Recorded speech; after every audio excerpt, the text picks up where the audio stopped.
Please Shariq, I am sorry, वापस आ जाएं। वो फूट फूट कर रोती। मैं जानती हूँ आप मुझसे नाराज हैं, इसलिए वापस नहीं आ रहे हैं, पर प्लीज आ जाए। उस दिन मुझे पता नहीं चला मैंने क्या क्या बोल दिया, पर अब मुझे एहसास हो रहा है कि मुझे यह सब नहीं बोलना चाहिए था। प्लीज वापस आ जाए। आपकी जगह कोई और होता तो शायद वह मुझ पर गुस्सा भी करता, मगर आपने तो मुझ पर गुस्सा भी नहीं किया। शाहरुदिक, आई एम सॉरी, मुझे माफ कर दें। मैं बहुत बुरी हूँ, मैं वाकई एक बहुत बुरी बीवी हूँ। शिक पर मुझे एहसास है। शारिक, मुझे यूं सजा मत दें, वापस आ जाए प्लीज। वो हिचकियों से रोती, जैसे सांस सांस में शारिक को याद कर रही थी। अगले ही लम्हे वो उसकी खुशबू महसूस करने की कोशिश करने लगी, मगर कोई फायदा ना होता। देख, वो फिर रो पड़ी थी। उसकी जुदाई उसे पागल कर रही थी। सही कहते हैं, पसंदीदा मर्द की जुदाई औरत को नींद पागल कर देती है। प्लीज आ जाए वापस। शारिक, कसम से आपके बगैर मर जाऊंगी। नहीं जी सकती मैं आपके बगैर।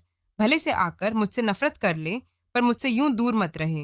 मैं वाकई मर जाऊंगी आपके बगैर। अगले ही लम्हे वो दोबारा अपने आंसू साफ करके गुस्से में आई थी। आप सारे मर्द एक जैसे ही होते हैं। परेशान करने का बस एक मौका मिलना चाहिए आप लोगों को, और आप लोग परेशान करते हैं। मगर वह दोबारा से रो पड़ी थी। वह उसे बुरी तरह याद आ रहा था। उसकी प्यार भरी नजरें याद आ रही थी। कितनी मोहब्बत से तक रहा था ना वह उसे। मैं मर जाऊंगी शादिक, इतने दिन हो गए आपको गए हुए, प्लीज अब तो वापस आ जाए। वो बुरी तरह रोते हुए उसकी तस्वीर को चूमने लगी। वो शिद्दत से उसकी तस्वीर को चूमती जा रही। तभी उसे दरवाजे पर खटका महसूस हुआ। उसने हरासा होकर जैसे ही दरवाजे की तरफ देखा, वहां साकेत खड़े शिक को देख वो जैसे सांस लेना भूल गई थी। मगर अगले ही लम्हे वह भागकर उसके सीने से लगती फूट फूट कर रो रही थी। तुम पागल हो चुकी हो जर्मीन, तुम यह क्या कह रही हो? तुम्हारा दिमाग ठीक है। मैं तुम्हारा शौहर हूँ, हक है मेरा तुम पर। मैं आपके किसी हक को नहीं मानती। सैयद शाह मुझसे दूर रहे। दिमाग खराब हो गया है तुम्हारा। शौहर हूँ मैं तुम्हारा। मुझे मेरा हक लेने से तुम कैसे मना कर सकती हो? तुम जानती भी हो कि तुम यह क्या कह रही हो। जी सैयद शाहिक शाह, मैं बहुत अच्छे से जानती हूँ कि मैं क्या कह रही हूँ। प्लीज मुझसे दूर रहकर बात करें, वरना मैं शोर मचाकर सबको बुला लूंगी। अब की उसकी बातें सुनकर शाहिक शाह का दिमाग सातवें आसमान पर चढ़ गया था। इससे पहले कि शाहरुख शाह आगे बढ़कर उसे हाथ भी लगाता, वो झटके से पीछे हुई थी। अगले ही लम्हे वह अपनी हिरनी जैसी भीगी आंखें उठाकर उसे देखने गई थी। खबरदार शाहरुख शाह, जो मुझे हाथ भी लगाने की कोशिश की।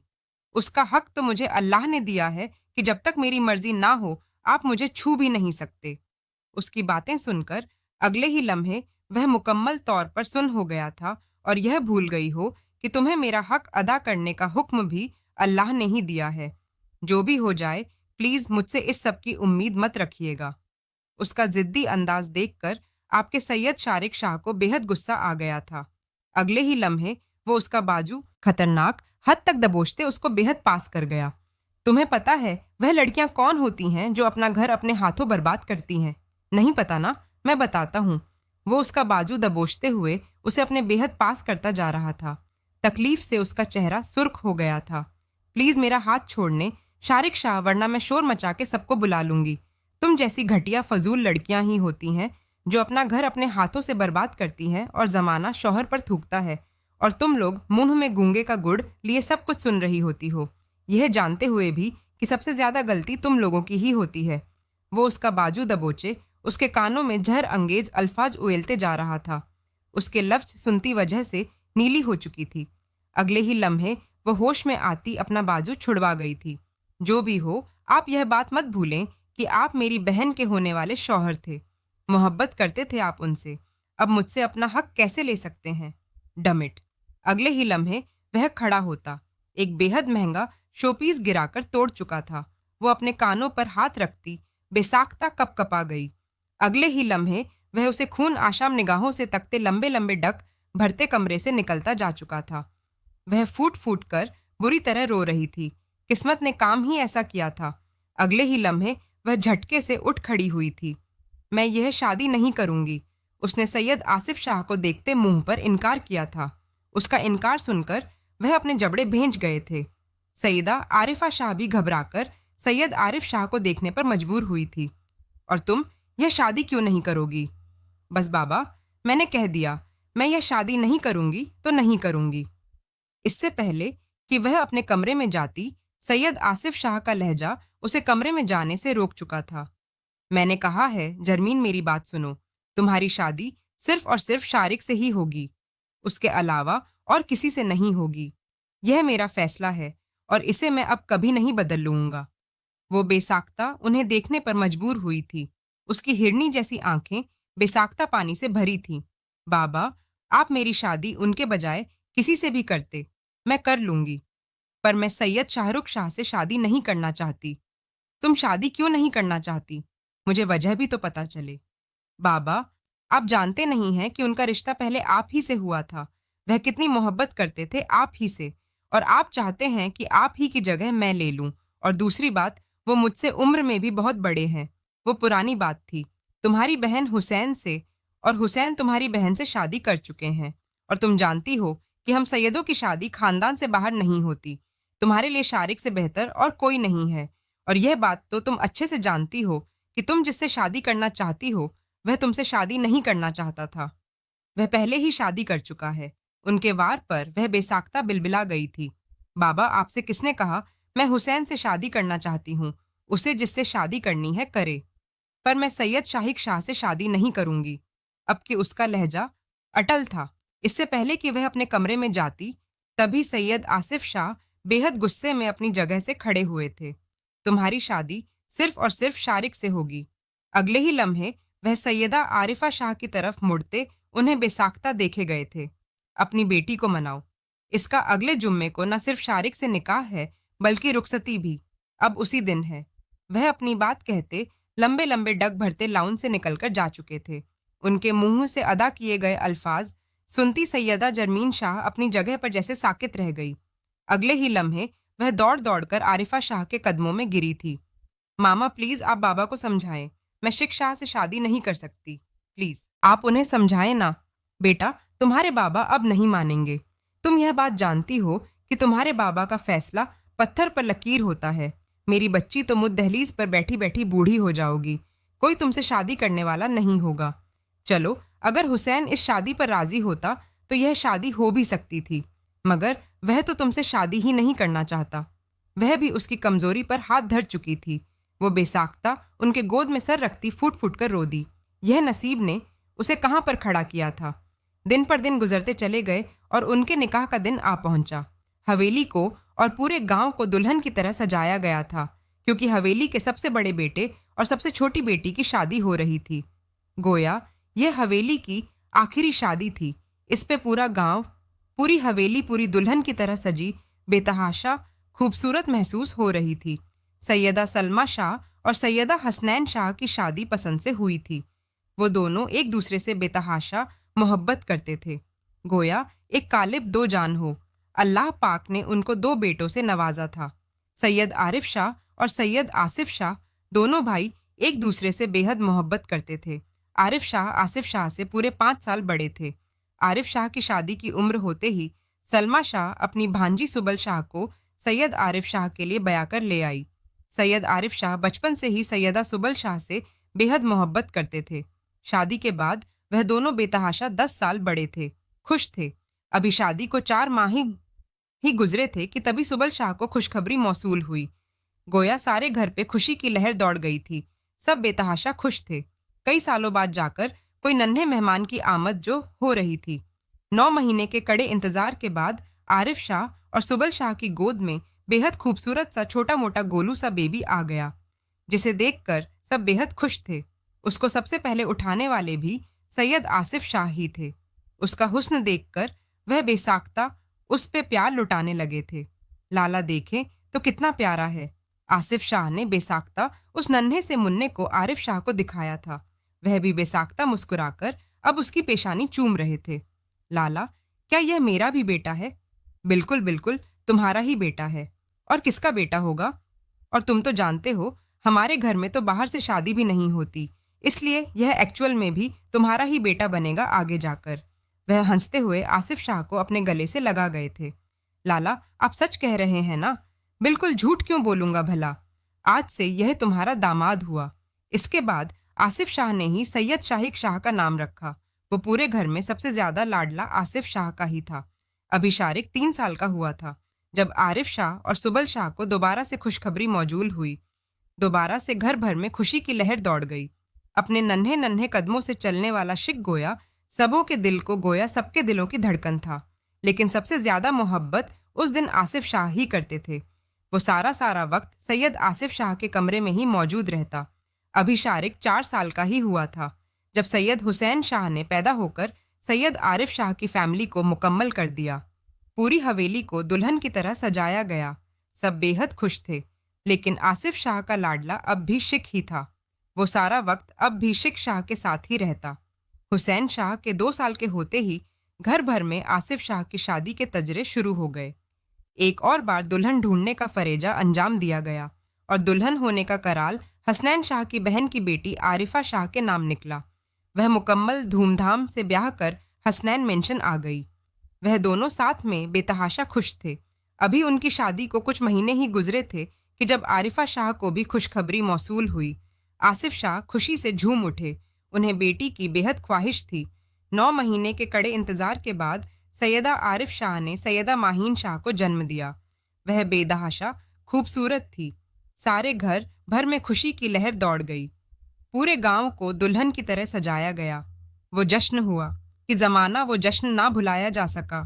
पैदा होते ही माहीन शाह के हाथ में सैयद शारिक शाह के नाम की अंगूठी पहना दी गई। वो बचपन से ही गोया सैयद शिक शाह के नाम थी। सैयदा माहीन शाह पूरे 4 साल की हुई ही थी कि सैयदा आरिफा शाह और आसिफ शाह को दोबारा से खुशखबरी मौसूल हुई। 9 महीने के जान इंतजार के बाद निहायत तकलीफ से सैयदा आरिफा शाह ने सैयदा जरमीन शाह को जन्म दिया। उसे देखकर जैसे सब साकित रहे थे। वह बेतहाशा खूबसूरत थी। गुलाबी गोरी रंगत, तीखे तीखे नैन नकोश, हजल ग्रे आंखें, भूरे ब्राउन बाल, वो बेसाख्ता खूबसूरत थी। वो जैसे सबकी लाडली होती चली गई। लेकिन वो सबसे ज्यादा लाडली आसिफ शाह की ही थी। आसिफ शाह उससे बेतहाशा मोहब्बत करते थे। उनकी सबसे छोटी बेटी होने के साथ साथ उनके कुछ नकोश भी जमीन शाह ने चुराए थे, जिस वजह से वह उससे बेतहाशा मोहब्बत करते थे। वक्त का काम है गुजरना, सो वह गुजरता चला गया। सैयदा जरमीन शाह के 5 साल के होते ही सैयद आसिफ शाह और सैयद आरिफ शाह ने मिली भगत के बाद हुसैन और जरमीन का रिश्ता भी तय कर दिया। मगर उस रिश्ते की कानो कान भी किसी को खबर ना थी।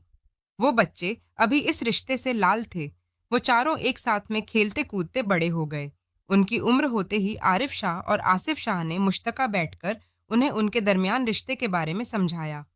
जरमीन शाह और शारिक शाह अपने रिश्ते के बारे में जानकर बेतहाशा खुश थे।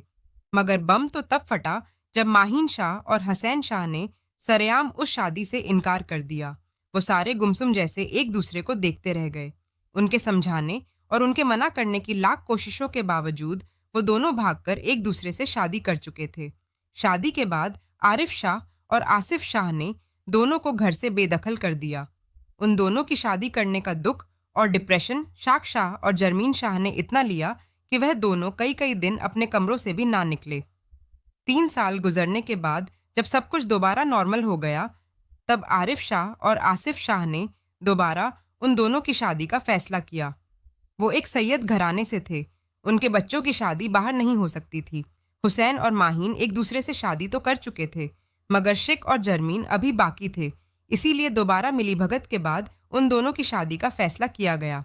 सैयदा सुबल शाह से अपने और जरमीन शाह के रिश्ते की बात सुनकर सैयद शारिक बेजागता गुस्से में आ चुका था। जरमीन शाह के 20 साल के होते ही घर भर में उन दोनों के रिश्ते की बात छिड़ गई। 28 साला सैयद शारिक शाह सुबल शाह के मुंह से उस रिश्ते की बाबत सुनते ही हत्ते से उखड़ गया। सुबल शाह के काफी इसरार करने के बावजूद शाहिक शाह उस रिश्ते के लिए राजी ना हुआ। थक हार कर सुबल ने शारिक को अपनी कसम दे दी, जिस कसम की वजह से मजबूर होकर शारिक ने जरमीन से शादी के लिए हामी भर दी। शारिक की हामी के बाद आसिफ शाह ने ताहिरा शाह को जरमीन शाह से बात करने के लिए कहा। ताहिरा के बात करने पर जरमीन ने मुंह पर ही इनकार कर दिया। उनके काफिर समझाने पर भी जरमीन मानकर ना दी, जिसकी वजह से मजबूर होकर ताहिरा शाह ने सैयद आसिफ शाह को यह बात बता दी। हारिस शाह ने खुद जरमीन शाह से बात की, जिसके बाद जरमीन रो पीट कर ही सही पर राजी हो गई थी। मगर वह शादी से खुश ना थी, ना ही शिक उस शादी से खुश थे। वह दोनों जैसे घर वालों के दबाव में आकर एक दूसरे से शादी कर रहे थे। हवेली को मुकम्मल दुल्हन की तरह सजाया गया था। जमीन की आखिरी सालगिरह के बाद आज यूं इस तरह हवेली को सजाया गया था। जर्मीन मुकम्मल तौर पर तैयार हुए 16 श्रृंगार किए ड्रेसिंग रूम में बैठी थी।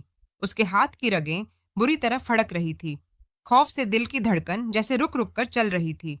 वह बचपन से ही शारिक से बेहद डरती थी, तो बचपन से ही कभी शिक ने उस पर गुस्सा नहीं किया था। मगर वह जब भी गुस्से में आते थे, किसी पर गुस्सा करते थे, तो वह उनसे डर कर बुरी तरह रोना शुरू कर देती। बचपन से ही सबकी लाडली थी, तो शुरू से ही थोड़ी सी नाजुक अंदाजान भी थी।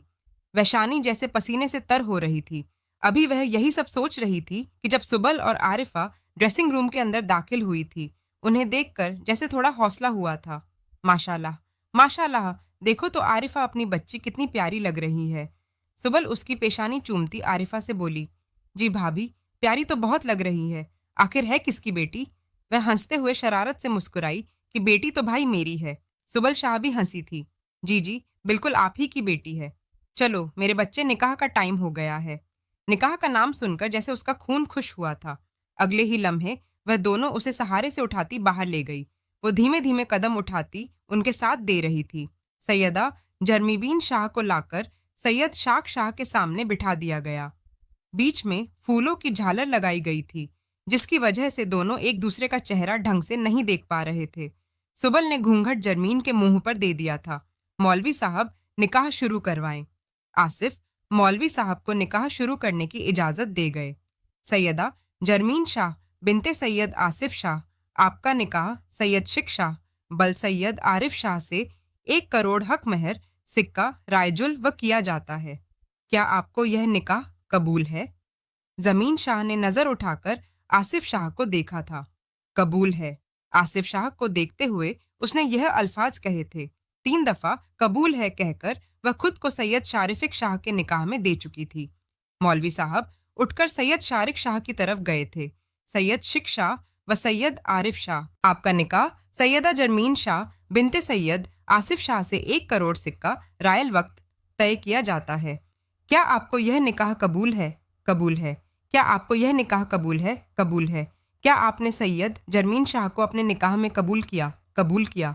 उसने नजर उठाकर सामने बैठी उस लड़की को देखा जिससे वह कभी भी मोहब्बत नहीं करता था। एग्जैक्ट वह उसे एक बच्ची की तरह ही समझता था, मगर अब वह उसकी बीवी बन चुकी थी, इसलिए उसे देखने का नजरिया भी अब चेंज हो गया था।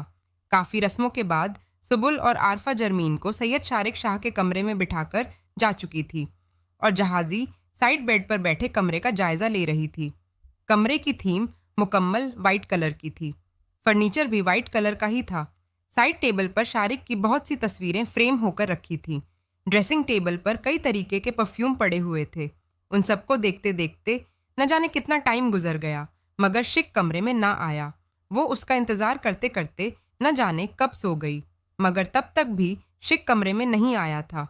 वो कई घंटों से मुसलसल गार्डन में चहलकदमी कर रहा था। उसका बिल्कुल भी अपने कमरे में जाने का दिल नहीं था, जहां वह लड़की उसके नाम पर बैठी हुई थी। उसने कभी भी ऐसा नहीं सोचा था कि उसकी शादी कभी जर्मीन से भी हो जाएगी। उसके ख्यालों में तो हमेशा से ही माहीन बसी हुई थी। वह बचपन से ही उससे मोहब्बत करता था, मगर किस्मत में शायद उसकी जर्मीन ही लिखी हुई थी। वो मुसलसल गार्डन में चहलकदमी करते यही सोच रहा था कि वह अंदर नहीं जाएगा। यह शादी उसने सुबल की वजह से की थी। वो अपनी माँ से बेतहाशा मोहब्बत करता था और उनका दिल नहीं दुखा पाया, इसलिए उनकी कसम खाकर वह यह शादी तो कर चुका था, मगर अब उसके अंदर इतनी हिम्मत ना थी कि वह जाके उस वजूद को अपना सकता। अभी वह यही सब सोच रहा था कि उसे किसी के कदमों की चाप की आवाज सुनाई दी। उसने हैरत से नजर उठाकर देखा। तभी आरिफ शाह को अपने पास आते देख वो बेसाख्ता चौकन्ना होकर खड़ा हो गया था। खैरियत है, तुम अभी तक यहीं खड़े हो, कमरे में नहीं गए अपने? जी बाबा, बस जा ही रहा था। वो गड़बड़ाते हुए बात बनाने लगा। उसे गड़बड़ाते देख आरिफ बेसाख्ता मुस्कुरा दिए थे। मुझे मालूम है मेरा बेटा घबरा रहा है, मगर मेरे बच्चे, मैं जानता हूँ कि तुम दोनों की शादी पसंद से नहीं हुई, लेकिन हो तो चुकी है ना, इसे निभाना तो है ना, या तुम लोग भी हुसैन और माहीन की तरह हमें रुस्वा कर दोगे? आरिफ शाह का लहजा बेसाख्ता भरा गया था। वो हुसैन से बेतहाशा मोहब्बत करते थे। हुसैन उनके बेहद करीब था। शिक तो बचपन से आसिफ शाह के करीब था, जबकि हुसैन बचपन से ही आरिफ शाह के करीब था। छोटी औलाद होने के साथ साथ वह उन्हें बेहद प्यारा था, मगर बड़े होने के बाद उसने जो काम किया उसने उनके दिल पर इतने गहरे जख्म छोड़े थे कि जिसकी वजह से अब तक उन जख्मों से खून रसता था। मेरे बच्चे, प्लीज तुम ही मेरा मान रख लो, यूं मत करो अपने बूढ़े बाप के साथ। बाबा बाबा प्लीज ऐसे मत बोले, बस मैं अंदर जा ही रहा था। मेरे बच्चे, तुम अब शादी कर चुके हो, वह तुम्हारे नाम पर आकर बैठी हुई है। अगर तुम ही उसके साथ ऐसा करोगे तो फिर तुम आसिर को क्या मुंह दिखाओगे? वो तुमसे कितनी मोहब्बत करता है, तुम उस पर हक रखते हो, वो तुम पर हक रखती है। तुम जानते हो ना मैं क्या कह रहा हूँ। वो बेसाख्ता उन्हें देखे गया। जी बाबा, मैं समझ रहा हूँ। मेरे बच्चे, मुझे कभी मायूस मत करना। वो उसका कंधा थपक कर धीमे धीमे कदम उठाते अपने कमरे की तरफ बढ़ गए थे। भारी कदम उठाता अपने कमरे में दाखिल हुआ था। कमरा मुकम्मल तौर पर फूलों की खुशबू से महक रहा था। वो भारी भारी कदम उठाता पलंग के पास जाकर रुक गया था, जहां पर वो नाजुक वजूद पूरे इस्तेहकाक से फैलकर सो रहा था। वो बेसाख्ता उसे देखे गया था। वो बेतहाशा खूबसूरत लग रही थी। उसे देखकर वह जैसे सांस भी लेना भूल गया था। मेहरून कलर के लहंगे में मलबूस चेहरे पर 2 आदिशा मेकअप किए। वह आसमान से उतरी कोई ही लग रही थी। मेकअप ने उसके नकोश को कुछ और उभार दिया था, जिसकी वजह से उसके तीखे तीखे नैन नकोश बेतहाशा खूबसूरत लग रहे थे। लबों पर मेहरून कलर की लिपस्टिक लगाए वह गहरी नींद सोने में मशरूफ थी। भरे भरे गुलाबी लबों पर मेहरून कलर की लिपस्टिक जैसे शारिक के हलक में कांटे चुभा गई थी। नाक में मौजूद गोल्ड की नथ चमकती हुई शारिक को अपनी तरफ मजूर कर चुकी थी। वह धीरे धीरे कदम उठाता बेसाख्ता आकर जरमीन के बेहद पास बैठा था। अगले ही लम्हे उसने जैसे ही हाथ बढ़ाकर उस नथ को छुआ, जरमीन झटके से उठ बैठी थी। शारिक को अपने इतने पास बैठे देख वो झटके से काफी पीछे हुई थी। हिम्मत कैसी हुई शारिक मेरे इतने पास आकर बैठने की और मुझे हाथ लगाने की? उसका पीछे जाना सैयद शारिक शाह को बेहद चुभा था, मगर उसकी बातें अब बेसाख था। शारिक को गुस्सा दिला चुकी थी। तुम पागल हो चुकी हो जर्मी बीन, तुम ये क्या कह रही हो? तुम्हारा दिमाग ठीक है? मैं तुम्हारा शौहर हूँ, हक है मेरा तुम पर। मैं आपके किसी हक को नहीं मानती। सैयद शारिक शाह, मुझसे दूर रहे।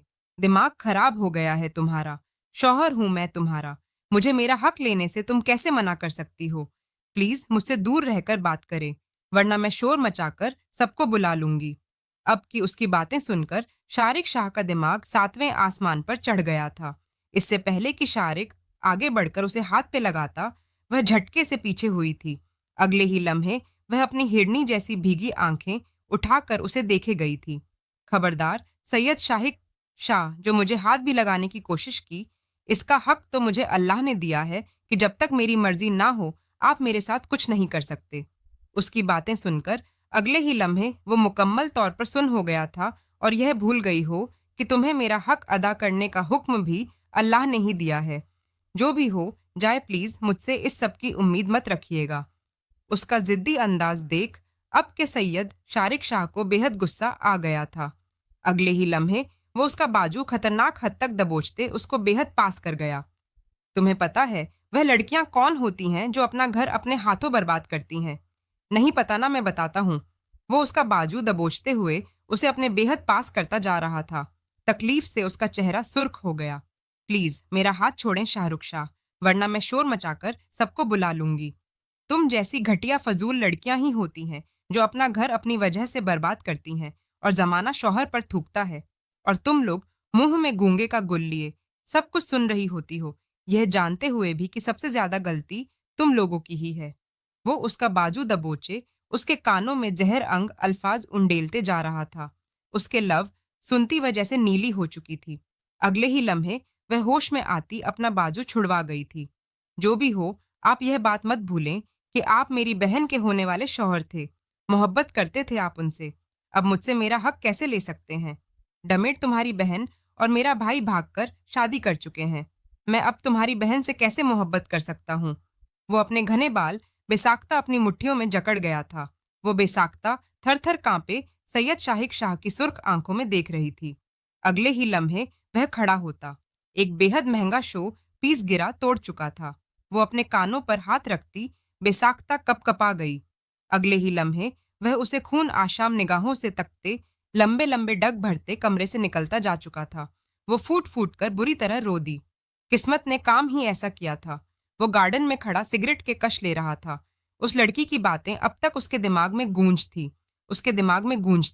उसका मीटर की हुई थी।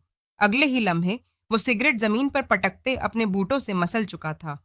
तुम अपने आप को क्या समझती हो, जरमीन शाह, कि हर कोई तुम्हारे पांव की धूल है? अगर तुम ऐसा समझती हो तो यह तुम्हारी सबसे बड़ी गलतफहमी है। जरमीन शाह, मैं तुम्हें बताऊंगा कि असल में पांव में मसला जाना कैसा होता है। अगले ही लम्हे वह अपने बेहद घने बालों पर हाथ फेरता जेब से सिगरेट निकालकर दोबारा से सुलगा चुका था। उस लड़की की बातों से जैसे वह अब तक एक गर्म भट्टी में जल रहा था, वैसे भी कर सकती थी। वह अब तक जैसे यकीन नहीं कर पा रहा था। बचपन से लेकर ही सैयदा जरमीन शाह उससे बेहद डरती थी, क्योंकि वह गुस्से का बेहद तेज था, और रही वह नाजुक अंधाम से लड़की, वो बचपन से ही उसके गुस्से से खौफ खाती थी। वो बेचैनी से पूरे गार्डन में चक्कर लगाते सिगरेट पर सिगरेट पिए जा रहा था। वो पूरी की पूरी डब्बी खत्म कर चुका था। सुबह की सफेदी फैलते ही वो भारी कदमों से अपने कमरे की तरफ बढ़ा था। सारी हवेली मेहमानों से भरी पड़ी थी। वह ऐसे में अपने या जरमीन के ऊपर कोई भी बात बर्दाश्त नहीं कर सकता था।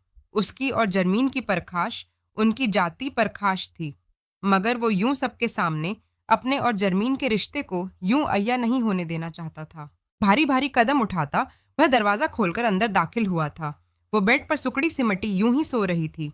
उसे देखकर एक पल को वो अपनी जगह रुक चुका था, मगर अगले ही लम्हे उसकी वह जहरंगेज बातें याद करके वह तेज तेज कदम उठाते अपनी जगह पर आते तकिया बराबर करता लेट गया।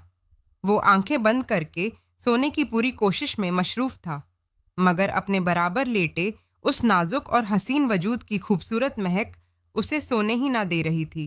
वो ना चाहते हुए भी मुड़कर उसे देखने पर मजबूर हुआ था।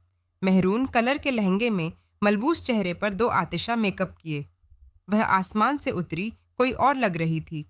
मेकअप ने उसके नकोश को कुछ और उभार दिया था, जिसकी वजह से उसके तीखे नैन नकोश बेदहाशा खूबसूरत लग रहे थे। लबों पर मेहरून कलर की लिपस्टिक जैसे शाखिक के हलक में कांटे चुभा गई थी। इससे पहले कि वो उठकर कोई गुस्ताखी करता, उसका जहर में डूबा लहजा याद करके अगले ही लम्हे झटके से पीछे हुआ था।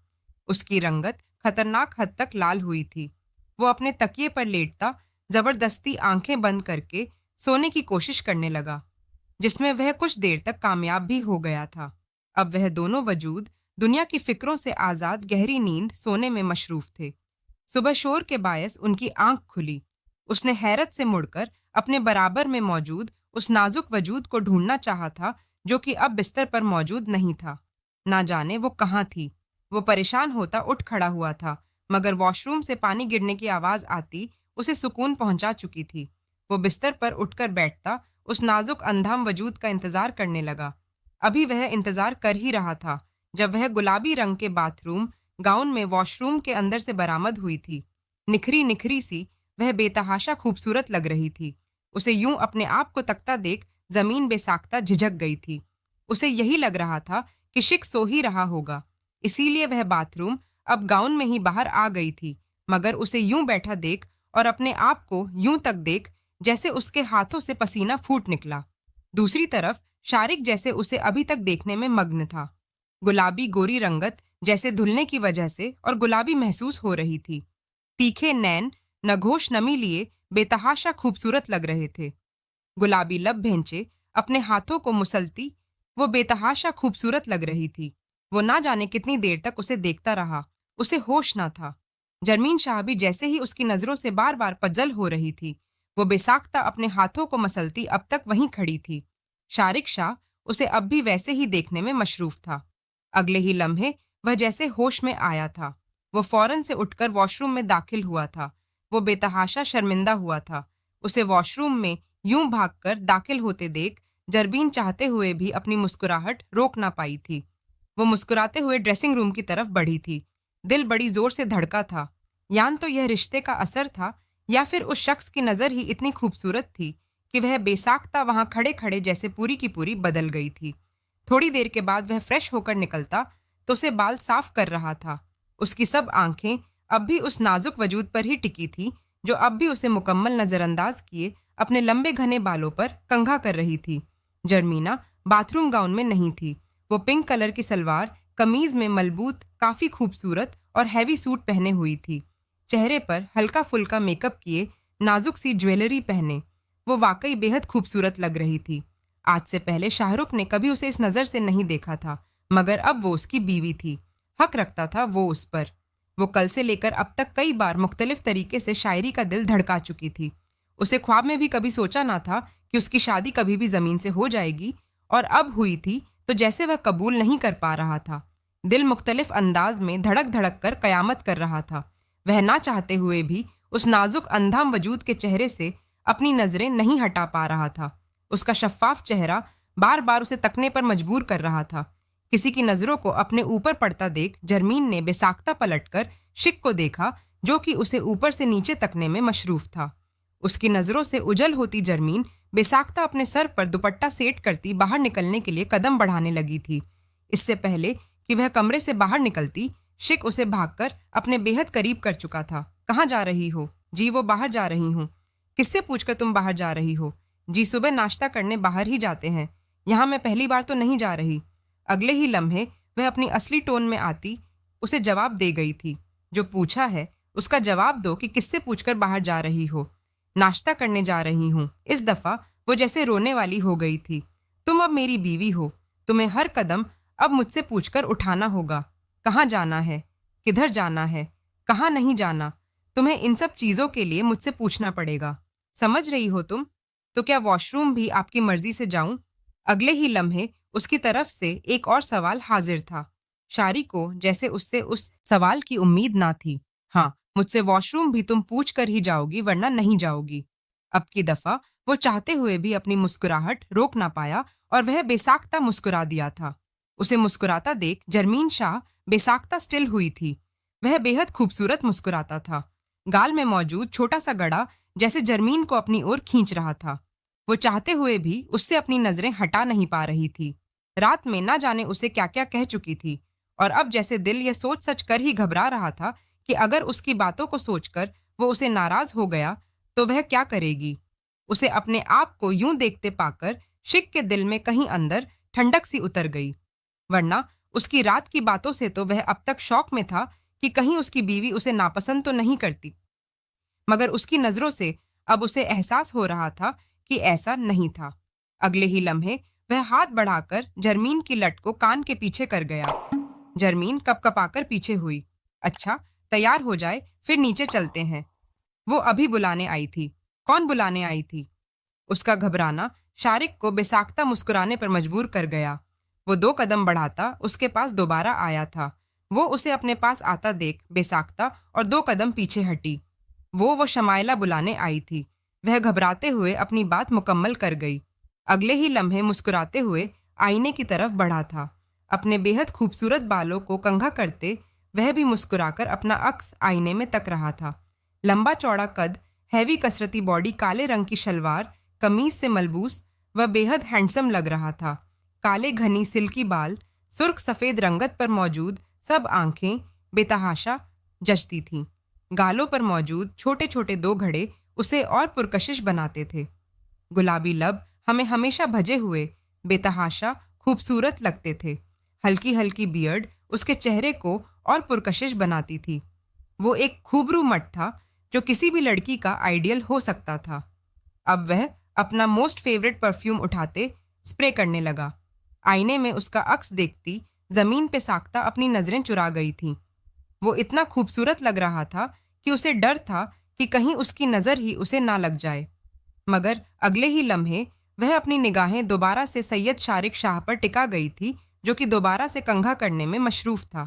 कंघा करके वो अपनी क्रीम कलर की शॉल तरीके से अपने कंधों पर सेट करता मुस्कुराते हुए जमीन के पास आया था।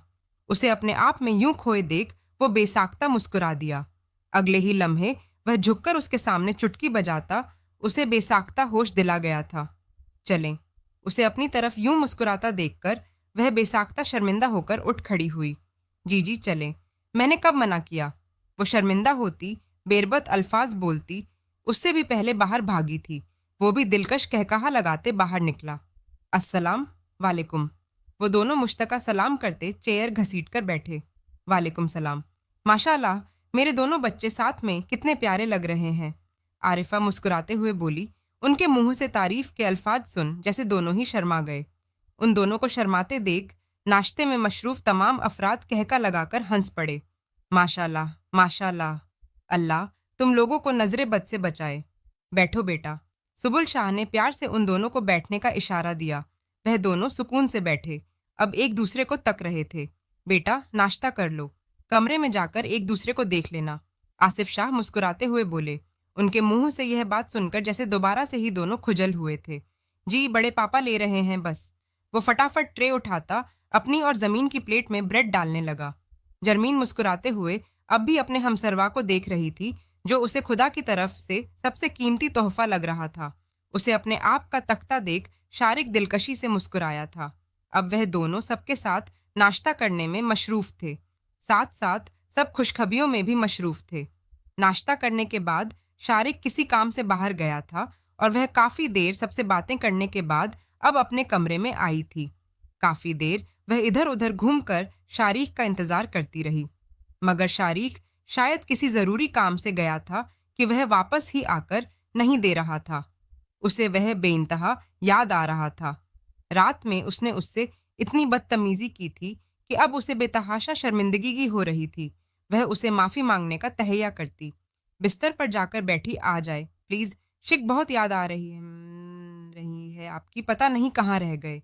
वह काफ़ी देर उसे सोचते सचते कब सो गई, उसे भी मालूम ना हुआ।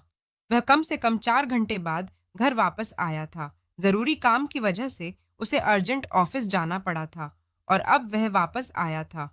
उसे सारे वक्त में जरमीन बेतहाशा याद आ रही थी।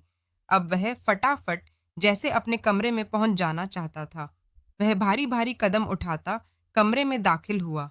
कमरे में दाखिल होकर वह बेसाख्ता अपनी जगह पर साबित हुआ था। वो गहरी नींद सोने में मशरूफ थी। उसके लंबे घने बाल तकिए पर बिखरे, उसके चेहरे का हाला किए हुए थे। कुछ आवारा लटें उसे नींद में भी परेशान कर रही थी। वो उसे देखकर बेसाख्ता मुस्कुरा दिया। वो सोते हुए कोई मासूम बच्ची जैसी मालूम हो रही थी। वो धीमे धीमे कदम उठाता उसके बराबर आकर बैठा था। काफ़ी देर तक उसे यूं ही देखने के बाद वह अपना हाथ आहिस्तगी से बढ़ाकर उसकी शरारती लट को उसके कान के पीछे अड़स चुका था।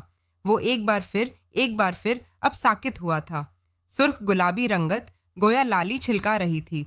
भरे भरे गाल उसे अपनी तरफ माइल कर रहे थे। गुलाबी लबों को भेंच कर सोती वो कोई मासूम बच्ची ही मालूम हो रही थी। वो मोहब्बत से झुककर उसकी पेशानी चूम चुका।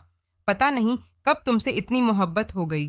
कल तक तुमसे शादी भी नहीं करना चाहता था, वो कहता बेख्तियार हंस पड़ा। कल वो उससे शादी नहीं करना चाहता था और आज वो उससे दूर भी नहीं रह पा रहा था। एक ऐसी मोहब्बत थी जो लम्हों में हो गई थी, संभलने का मौका भी नहीं दिया था। अब वह दोबारा से झुककर उसकी खूबसूरत पेशानी पर अपने लब रख गया। मुझे अपना आदी मत बना देना जरमीन, वरना ना तो सुकून से तुम्हें सांस लेने दूंगा, ना खुद सांस लूंगा। वो कैसे दोबारा से हंस पड़ा। अभी वह उसे बैठा तक ही रहा था कि जभी ही उसका फ़ोन रिंग हुआ, वो उसकी नींद के ख्याल से फ़ोन लिए बाहर चला गया। हेलो जी, अस्सलाम वालेकुम। वालेकुम सलाम सर, मुझे आपसे ज़रूरी बात करनी है। हाँ हाँ बोलो फ़ारूक, क्या बात है? सर वो हमारी इस्लामाबाद वाली फैक्ट्री है ना, वहाँ से कॉल आई है। हाँ हाँ बोलो फ़ारूक, क्या कह रहे हैं महमूद साहब? सर वो महमूद साहब कह रहे हैं कि वहाँ कोई ज़रूरी मीटिंग के लिए हमें आज ही वहाँ के लिए निकलना पड़ेगा, बल्कि अभी निकलना पड़ेगा। क्या जी सर, कोई ज़रूरी मीटिंग आ गई है जिसके लिए आपको और मुझे फ़ौरन निकलना पड़ेगा? अभी अच्छा, वो कहता बेसाख्ता गहरी सांस भर गया। हमें अभी वहाँ जाना होगा। ओके ओके, मैं फ़ौरन पहुँचता हूँ। परेशानी से उसकी पेशानी पर पसीने के कतरे नमूदार हुए थे। सर मैं टिकट करवाता हूँ, हमें 1-2 दिन के लिए वहाँ जाना होगा। आप बताकर आइएगा प्लीज़, हम आज वापस नहीं आ सकेंगे। फ़ारूक कहता कॉल काट गया था। वो फ़ोन की ब्लैक स्क्रीन को देखता बेसाख्ता अपनी पेशानी मसल गया। उसे अगले ही लम्हे जरमीन का ख्याल आया। उसकी और जरमीन की शादी कल हुई थी और वह ज़रूरी काम से इस्लामाबाद जा रहा था। वो उसके बारे में क्या सोचती? वो बेतरह परेशान हुआ था। वो जानता था कि उसका और जरमीन का रिश्ता अभी कितना संगीन था, मगर वह भी क्या कर सकता था? उसका जानना बेहद ज़रूरी था। वो सोचता, भारी भारी कदम उठाता अपने कमरे की तरफ बढ़ा था।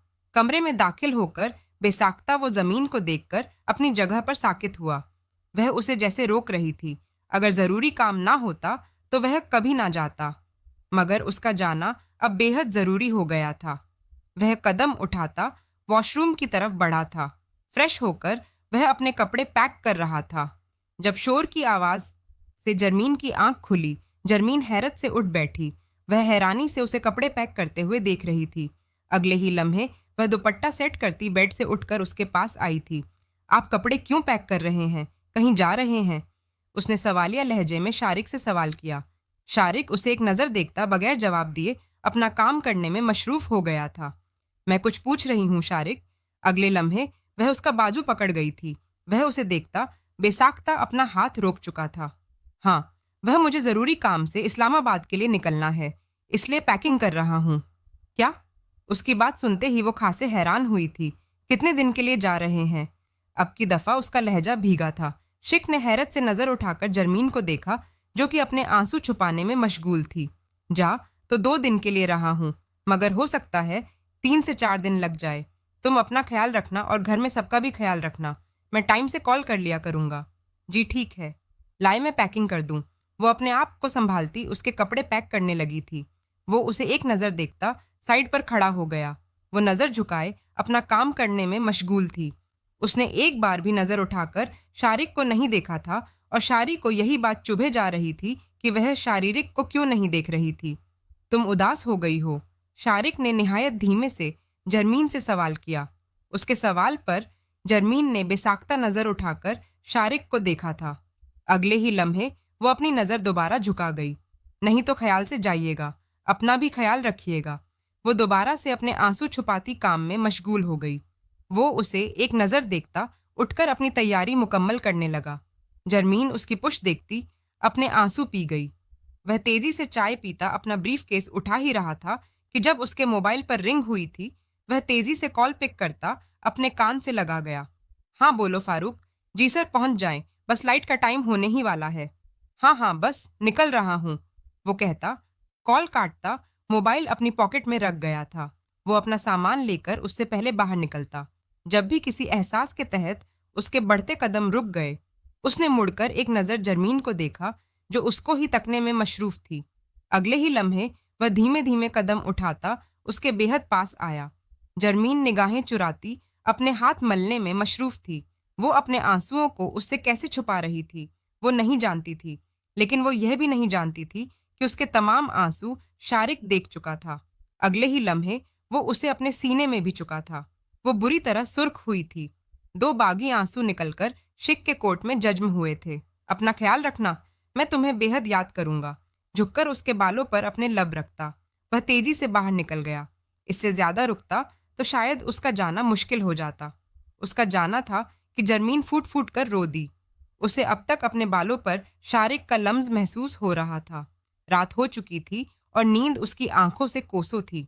आंखें रोने की वजह से सूज चुकी थी। उसे नहीं मालूम था कि शारिक के जाने के बाद वह शारिक को इतना याद करेगी। I miss you Shariq, please जल्दी वापस आ जाए, वो कहती करवट बदल गई। आंख से 2 आंसू निकल करके में जज्ब हो गए थे।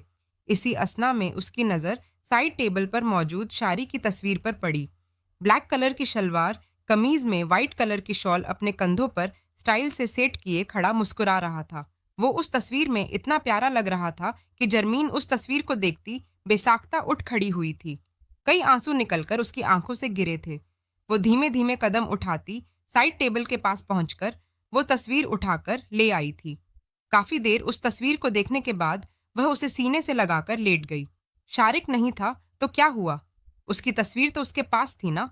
वो मोहब्बत से उसकी तस्वीर पर हाथ फेरती उसे अपने सीने से लगाकर सोने की कोशिश करने लगी, जिसमें वह थोड़ी देर में कामयाब भी हो गई। अब उसकी गहरी सांसें इस बात का पता दे रही थी कि कमरे में मौजूद वो वाहिद वजूद गहरी नींद में सोने में मशरूफ था। वो इस्लामाबाद में मौजूद अपने जाती फ्लैट पर बैठा सिगरेट के गहरे कश लेने में मशरूफ था। नींद उसकी आंखों से कोसों दूर थी। वो लैपटॉप में मौजूद जर्मिश की आज से कोई 5 साल पुरानी पिक्चर देख रहा था, जो उसने खुद ली थी। जर्मिश रेड कलर की हुडी टाइट्स के साथ पहने बालों को पौने टेल में बंद किए बेहद खूबसूरत लग रही थी। लबों पर मेहरून रंग की लिपस्टिक लगाए वो बेतहाशा खूबसूरत लग रही थी। बच्चा बच्चापन जैसे उसके चेहरे से झलक रहा था। वो कभी मुस्कुरा जाता तो कभी बेतहाशा उदास हो जाता। वो उसे बुरी तरह याद आ रही थी। कौन थी? आखिर वह उसकी बीवी थी ना। कल ही बनी थी, जिससे वह शादी भी नहीं करना चाहता था। मगर अब वह उसके दिल की धड़कन बन चुकी थी, जिसके बगैर वह शायद अब एक लम्हा भी नहीं रह सकता था। लेकिन करनी ऐसी हुई थी कि वह उससे जुदा था। शायद उसे इस बात की सजा मिल रही थी कि उसने जर्मीन से शादी करने से इनकार किया था। रात के 3 बजे का टाइम हो रहा था और सिगरेट पर सिगरेट फूंक रहा था, मगर नींद उसकी आंखों से कोसों दूर थी। सुबह 8 बजे उसकी जरूरी मीटिंग थी, जिसके लिए उसका सोना होना बेहद जरूरी था। मगर नींद उसे आकर ही नहीं दे रही थी। उस नाजुक वजूद की याद उसे बुरी तरह परेशान कर रही थी। ना जाने क्या कर रही होगी। पता नहीं ज्यादा ना रोई हो। अब कि वह बेचैन होता उठ खड़ा हुआ था। काफी देर यूं ही चहलकदमी करने के बाद वह बेसाख्ता अपना लैपटॉप उठाता अंदर की तरफ बढ़ गया था। नींद तो उसे नहीं आनी थी, चाहे अब वह कुछ भी कर लेता। जरमीन बेटा, क्या हो गया? सही से नाश्ता करो। क्या सोच रही हो? आरफा शाह ने जरमीन को टोका था, जो नाश्ता करने में मशरूफ थी। साफ नजर आ रहा था कि वह नाश्ता नहीं कर रही थी, बल्कि कुछ सोचने में मशरूफ थी। कुछ नहीं मामा, बस खा रही हूँ, वो धीमे लहजे में कहती बड़े बड़े नवाले लेने लगी। क्या हो गया जरमीन? आराम से खाओ मेरी बच्ची। जी मामा, खा रही हूँ। वो फटाफट अपना नाश्ता खत्म करती भागकर अपने कमरे में दाखिल हुई। उसे बेतहाशा रोना आ रहा था। शारी को गए 3 दिन गुजर गए थे, मगर उन दिनों में ना उसने कोई कॉल की थी, ना ही वह वापस आया था। कहकर गए थे कि 2 दिन में वापस आ जाऊंगा, मगर अब 3 दिन गुजर चुके थे और अब चौथा दिन था और उसके आने का कोई अता पता ना था। वो बेसाख्ता अपने आंसू साफ करती उठ खड़ी हुई थी। मैं क्यों रोऊं? रात के 2 बजे का टाइम हो रहा था। नींद उसकी आंखों से कोसों दूर थी। वो शारिक की जगह पर लेटे उसके तकिए को अपने साथ लपेटे उसकी तस्वीर अपने सीने से लगाए सोने की कोशिश कर रही थी, मगर नींद थी कि आकर ही ना दे रही थी। आंसू भी बेख्तियार गिरने में मशरूफ थे। वह काफी देर तक सोने की कोशिश करती रही। अफाका ना हुआ तो उठकर शिक की फेवरेट सवार कमीज पहनकर आकर लेट गई। तभी सुकून ना मिला तो उसका फेवरेट परफ्यूम भर भर कर लगाकर उसकी जगह पर आकर दोबारा से उसका तकिया लपेटकर लेट गई थी। शारिक की तस्वीर वैसे ही उसके सीने पर पड़ी थी। अब की दफा भी शारिक की कमी महसूस हुई तो आंखों से आंसू गिरते बेसाख्ता उसे गुस्सा दिला गई। अगले ही लम्हे गुस्सा बेबसी में तब्दील हुआ। Please Shariq, I am sorry, वापस आ जाएं। वो फूट फूट कर रो। मैं जानती हूँ आप मुझसे नाराज हैं, इसलिए वापस नहीं आ रहे, पर प्लीज आ जाएं। उस दिन मुझे पता नहीं चला मैंने क्या क्या बोल दिया, पर अब मुझे एहसास हो रहा है कि मुझे यह सब नहीं बोलना चाहिए था। प्लीज आ जाएं। आपकी जगह कोई और होता तो शायद वह मुझ पर गुस्सा भी करता, मगर आपने तो मुझ पर गुस्सा भी नहीं किया। शाकिक, आई एम सॉरी। मुझे माफ कर दे। मैं बहुत बुरी बीवी हूँ। मैं वाकई एक बहुत बुरी बीवी हूँ। पर मुझे एहसास है शाकिक, मुझे यूं सजा मत दें। वापस आ जाए प्लीज। वह हिचकियों से रोती जैसे सांस सांस में शारी को याद कर रही थी। अगले ही लम्हे वह उसकी खुशबू महसूस करने की कोशिश करने लगी, मगर कोई फायदा ना होता देख वो फिर रो पड़ी थी। उसकी जुदाई उसे पागल कर रही थी। सही कहते हैं, पसंदीदा मर्द की जुदाई औरत को नींद पागल कर देती है। प्लीज आ जाए वापस शिक। कसम से आपके बगैर मर जाऊंगी। नहीं जी सकती आपके बगैर। भले से आकर मुझसे नफरत कर लें, पर मुझसे यूं दूर मत रहे। मैं वाकई मर जाऊंगी आपके बगैर। अगले ही लम्हे वह दोबारा अपने आंसू साफ करके गुस्से में आई थी। आप सारे मर्द एक जैसे ही होते हैं। परेशान करने का बस एक मौका मिलना चाहिए आप लोगों को, और आप लोग परेशान करते हैं। मगर वह दोबारा से रोई थी। वो उसे बुरी तरह याद आ रहा था। उसकी प्यार भरी नजर याद आ रही थी। मैं मर जाऊंगी शारिक। इतने दिन हो गए आपको गए हुए। प्लीज अब तो वापस आ जाए।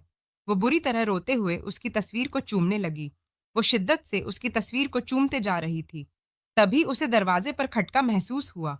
उसने हरासा होकर जैसे ही दरवाजे की तरफ देखा, वहां साकेत खड़े शारिक को देख वो जैसे सांस लेना भूल गई। मगर अगले ही लम्हे वह भागकर उसके सीने से लगती फूट फूट कर रोती थी। शारिक साकित खड़ा जैसे अब भी उसे अपने गले से लगता, फूट फूट कर उसे रोते हुए देख रहा था। बिल्कुल भी उम्मीद ना थी कि वापसी पर उसके साथ यह सब होगा। अगले ही लम्हे वह अपना हाथ उसके बालों पर रखता धीरे धीरे उसके बालों को सहलाने लगा। जर्मीन को जैसे ही अपनी बेख्तियारी का एहसास हुआ, अगले ही लम्हे वह तेजी से उससे दूर होती भागकर पलंग पर गिरती दोबारा से रो रही थी। वो अपना सामान साइड पर रखता दरवाजा लॉक करते धीमे धीमे कदम उठाते जमीन के बेइंतहा पास आकर बैठा। वो उल्टी लेटी रोने में मशरूफ थी। बाल खुले अपनी नाकदरी का रोना रो रहे थे। ऐसा लग रहा था कि जैसे 2 दिन से उसने अपने बालों में कंघी भी नहीं की थी। वह बेतरह उलझे हुए लग रहे थे। रो रो कर उसकी आंखें सूज चुकी थीं। उसे बिल्कुल भी उम्मीद ना थी कि जर्मीन उसे इस हद तक याद करेगी। वो उसे ना जाने कितनी देर तक यूं ही देखता रहा।